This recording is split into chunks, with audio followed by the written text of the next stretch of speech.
Class 10th के exercise 9.1 के दूसरा क्वेश्चन इस प्रकार है।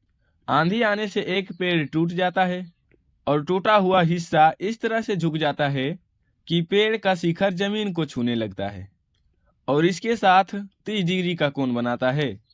पेड़ के आधार से उस बिंदु तक की दूरी जहां पेड़ का शिखर जमीन को छूता है 8 मीटर है। तो पेड़ की ऊंचाई क्या होगा? अब हम इस प्रश्न को चित्र के द्वारा समझेंगे। चित्र में AB पेड़ की ऊंचाई है।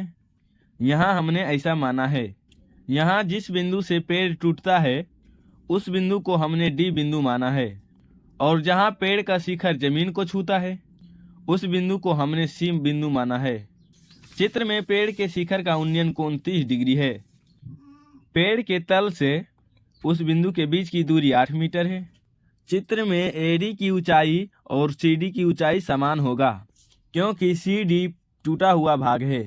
अब हम इसे हल करने के लिए लिखेंगे, माना कि पेड़ की ऊंचाई AB है और दिया है पेड़ के शिखर का उन्नयन कोण 30 डिग्री है एवं पेड़ के शिखर C तथा तल B के बीच की दूरी BC बराबर 8 मीटर है। चित्र में AD बराबर CD है क्योंकि यह पेड़ का टूटा हुआ भाग है और पेड़ की ऊंचाई AB बराबर AD प्लस DB है।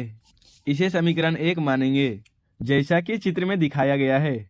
अब समकोण त्रिभुज ABC में कोण 30 डिग्री के लिए BC आधार तथा CD कर्ण है, इसीलिए कोस 30 डिग्री बराबर BC बटे CD हो जाएगा क्योंकि कोस थीटा बराबर आधार बटे कर्ण होता है। अब यहाँ कोस 30 डिग्री का मान एवं BC का मान 8 रखने पर √3 बटे 2 बराबर 8 बटे CD हो जाएगा। अब √3 को CD से तथा 8 को 2 से गुना करने पर हमें प्राप्त होगा √3 CD बराबर 16। चूँकि चित्र में CD और AD का मान समान है अतः हम लिखेंगे CD बराबर AD बराबर 16 बाय √3। पुनः समकोण त्रिभुज DBC में कोण 30 डिग्री के लिए DB लंब तथा BC आधार होगा अतः tan 30 डिग्री बराबर DB बटे BC हो जाएगा। अब tan 30 डिग्री का मान 1 बटे √3 और BC का मान 8 मीटर रखने पर हमें प्राप्त होगा 1 बटे √3 बराबर DB बटे 8। पुनः √3 को DB से गुना करने पर √3 DB बराबर 8 हो जाएगा। अब यहाँ DB बराबर 8 बाय √3 हो जाएगा। अब समीकरण 1 से पेड़ की ऊंचाई AB बराबर AD प्लस DB है। अब AD और DB का मान समीकरण 1 में रखने पर हमें प्राप्त होगा AB बराबर 16 बाय √3 प्लस 8 बाय √3।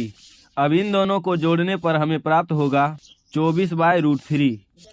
अब इसका हरों का परिमेय करने पर हमें प्राप्त होगा AB बराबर 24 √3 बटे 3। अब यहाँ 24 को √3 से काटने पर AB बराबर 8 √3 प्राप्त होगा जो पेड़ की ऊंचाई है। अतः हम लिखेंगे कि पेड़ की